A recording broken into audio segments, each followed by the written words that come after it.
When we talk about arcade racing games today, three big franchises come to mind: Forza Horizon, Need for Speed, and The Crew, and any extra variety usually comes from smaller, more independent titles. But things weren't always this way. Back in the early 2000s, we had a bunch of different franchises to choose from, like Midnight Club, Burnout, Outrun, and Project Gotham Racing, and this last one is particularly interesting for today's video. Developed by Bizarre Creations, Project Gotham was an Xbox-exclusive arcade racing game released in the early 2000s. Despite good sales and positive reviews, Project Gotham ended up being overshadowed by Forza, which quickly became the racing game on Xbox, and in 2007 Bizarre Creations was acquired by Activision.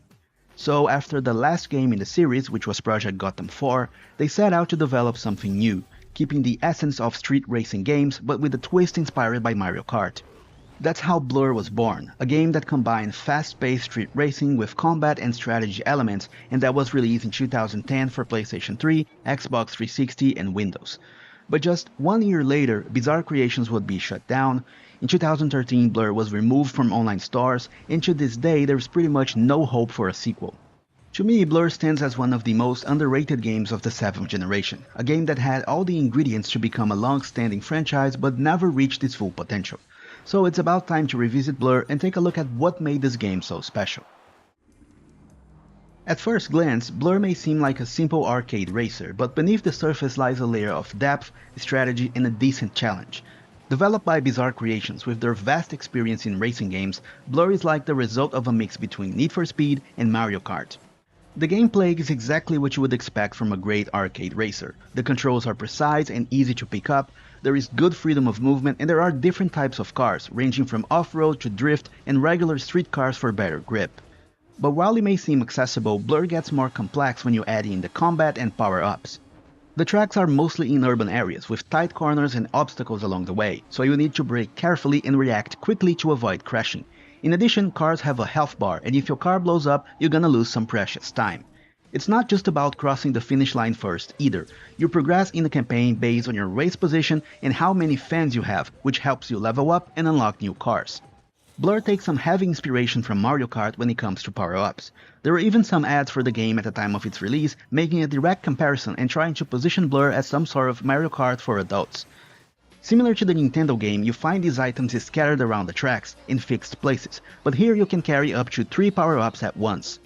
This means you can learn where specific power-ups are and plan ahead to grab what you need on the next lap. And these power-ups come in different flavors. Some are for attack, some for defense, and some to repair your car or give you a speed boost. These power-ups add a layer of strategy. You have to choose which ones to prioritize depending on what's happening in the race. You also need to manage your inventory, swapping or discarding items to make room for the most useful ones. If you're leading the race, you might focus on defensive items like the shield or shockwave to protect yourself, while also dropping mines to slow down anyone who gets close.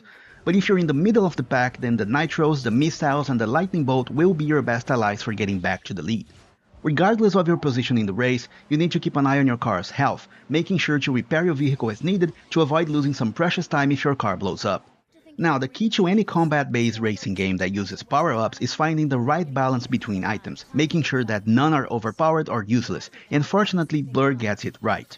The game features 8 different power-ups. 5 are more combat-focused. We have a close-range burst of energy, 3 straight-line projectiles, a landmine, lightning bolts, and a lock-on missile. The others can offer you a shield, repair your vehicle, or give you a speed boost.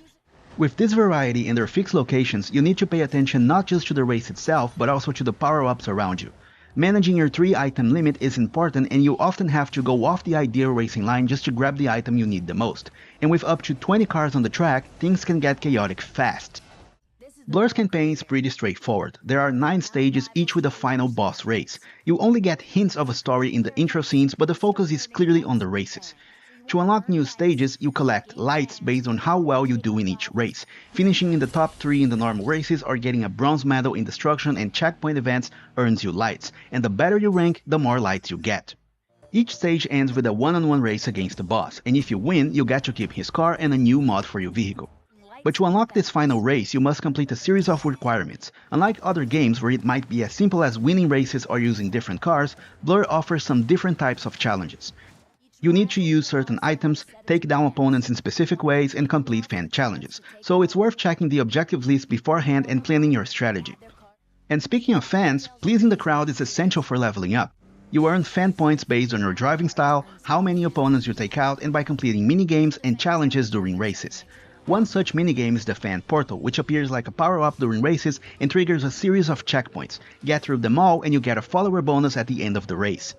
Aside from the minigames, there are also fan challenges, which are in-race objectives such as overtaking using a boost or hitting an opponent while drifting. The caveat is that those challenges must be completed within a short time limit. And you better get those fan points as they allow you to level up and unlock new cars. Often, you unlock a car as good as the bosses before you even face them. Unlike many racing games that mix combat with driving or feature a damage system, Blur stands out by using licensed cars. And this adds a unique style to the game, but there's a downside: licensing costs and expiration dates. It's only a matter of time before the game gets removed from online stores, which happened to Blur in 2013, just 3 years after it came out. But let's talk about the good stuff, the variety of cars. The game has 4 classes, from A to D, with cars that have different performance levels. Most are from American brands like Ford, Chevrolet, and Dodge, but there are also international names like Audi, BMW, Nissan, Toyota, and even Land Rover. The range of vehicle types is actually quite nice. You find supercars, muscle cars, sports sedans, pickup trucks, SUVs, and even some classics like the Corvette C3 and the Mustang. And if you want something a bit more unusual, there's also the Ford Transit Super Van. To make things easier, Blur organizes them into categories based on tuning and handling, including off-road, drift, balanced, and very drifty or very grippy. You unlock new cars by leveling up and winning one-on-one boss races. The issue here is that most of the tracks are in cities, so cars with higher grip tend to be the best choice. This kinda reduces the need to play around with different vehicle types or adjust your driving style based on different tracks, and makes the gameplay slightly less varied than it could have been with a more diverse track selection. As I mentioned, most Blur tracks are in cities like Barcelona, Tokyo, LA, and London. There are a few with some dirt and mud, but most of the time you can just pick a car with the best possible grip and be fine. The focus on real cities and street settings takes away some of the unpredictability found in games like Mario Kart or Team Sonic Racing, but it makes sense that they went this way, giving the team's experience with street racing in Project Gotham. And I think this adds a unique feel, like a mix of Mario Kart and Need for Speed, with real cars racing through real cities. A few tracks deviate from street racing, like a beach or an airport, but make no mistake, asphalt remains the dominant surface. Within these tracks there are multiple racing line options, shortcuts to take advantage of, and obstacles to avoid. Some races even allow for different strategies. You can stick to off-road sections if you're driving an off-road vehicle, or you can try to stay as much as possible on the asphalt sections if you have a street car. The main issue comes in the lack of event variety, with only 3 race types available. The first and most common is the standard race, with up to 20 cars on the track and with all items unlocked. The goal is simple: finish in the top 3.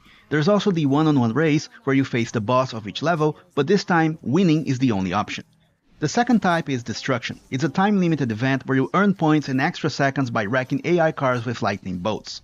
And the last and final type of event is a race against the clock. You must pass through a series of checkpoints before the time runs out. At this race, the only power-ups available are time bonus items and nitros, so you need to plan your route carefully based on the items you need the most. Blur does a great job of making races chaotic and exciting, especially with all the power-ups. But the limited event variety gets repetitive fast. By the second or third stage, you've pretty much seen everything the game has to offer in terms of race types. But even with just 3 event types and its inspiration from Mario Kart, Blur can be surprisingly frustrating, especially on normal or hard difficulty. In interviews at the time, the development team mentioned their idea of creating a more energetic and action-packed game, where players always felt engaged and had chances to recover and overtake opponents, where the emphasis was on fun over just winning or losing. But in reality, you don't just have to drive well and be fast, you also have to deal with attacks from other races and your car's health bar. On higher difficulties, the AI opponents are not only faster but way more aggressive, and your car seems to be their main target. One of the most frustrating experiences is reaching the final lap with the victory line in sight, only to get hit by an attack and drop from first to fourth, forcing you to restart the whole race. And while Blur has 3 difficulty settings, easy, normal, and hard, there is a noticeable lack of balance. The normal setting feels more like a hard mode in many other games, while easy is almost too forgiving, to the point where you might lap some opponents. The gap between easy and normal leaves no comfortable middle ground, which can be a huge issue. Considering that most players tend to play on easy or normal, that's the last place you want to mess up the difficulty balance of a game. When it came out, Blur had a fantastic online mode, which was one of its best features. It lets you enjoy the fun gameplay without the sometimes frustrating AI. But after 14 years, I believe the official servers are long gone. But at least on PC and PS3, you can still play on custom servers, and there's an active community setting up races. Thankfully, this game has one feature that should be far more common in current games, a split-screen mode for up to 4 players. And whether you're racing against bots in preset events or creating custom races with just 2 cars, it's clear how fun this game is. In these moments, Blur shows its full potential, and we can only imagine how good any sequels could have been. But unfortunately, Blur's fun gameplay and positive reception didn't translate to the commercial success Activision had hoped for, and behind the scenes, they were getting impatient. In 2007, Bizarre Creations was acquired by Activision, with the goal of expanding its portfolio and entering new game categories with global appeal. The acquisition came with the promise that Bizarre Creations would retain its creative freedom. This deal marked the end of the Project Gotham Racing series, as the rights to that franchise were held by Microsoft, and Blur became Bizarre's first game under Activision, and in that same year they also released James Bond Bloodstone. Blur received positive reviews, with a respectable 81 score on Metacritic. But its release was poorly timed. It launched just 1 week after Split Second, a month after Sonic and Sega All-Stars Racing, and in the same year as Need for Speed Hot Pursuit, all competing for attention in the crowded racing genre. Even with good reviews, Blur and the James Bond game didn't sell as well as Activision hoped. This was especially disappointing because they'd spent a lot of money on licensing real cars for Blur and the James Bond brand. At first, Activision tried to find a buyer for the studio, but the economy was still recovering from the 2008 financial crisis. Even though Bizarre had already started on the Blur sequel, and you can still find early beta footage online, the studio's fate was pretty much sealed. With no serious buyers, Bizarre Creations was shut down in 2011. The final blow for Blur was the use of licensed cars. As those licenses expired, the game was removed from digital stores in 2013. We often throw around the terms forgotten gem or underrated game too easily, but in the case of Blur, we have a true example of a game that deserved a better fate. Revisiting it 14 years later, it's clear that this is a game with solid mechanics that has aged well. It's still super fun to play and offers something different from almost any other racing game today. I'm not saying that Blur is a perfect game, but the real tragedy lies in its wasted potential, especially with Bizarre Creations closing down. Blur is one of those games where a sequel could have fixed its problems and built on its strengths. With a little more patience from Activision, this could have been a long-running franchise. All we have to do is imagine a Blur 2 with a wider variety of environments, more diverse race types, and a better balanced difficulty. The foundation was already there, it just needs some fine-tuning. And we can actually see some leaked footage of the Planet sequel showing that it had the potential to be a more complete and ambitious game, featuring new locations like Dubai and Hong Kong, but sadly this project would never see the light of day. Blur might seem like a Mario Kart clone with street racing and real cars at first, but it's actually a game with great mechanics, strategic gameplay, and a good challenge. With licensed cars, well-designed city tracks, and a balanced power-up system, Blur shows the creativity and experimentation that was still happening in racing games back then. And let's not forget the split-screen mode, which still is a lot of fun today. But in the aftermath of a financial crisis, with a big investment in car license, potentially unrealistic expectations from Activision, limited event variety, and a crowded release window, Blur ultimately became just that, a blur in the racing game landscape instead of the lasting franchise it could have been.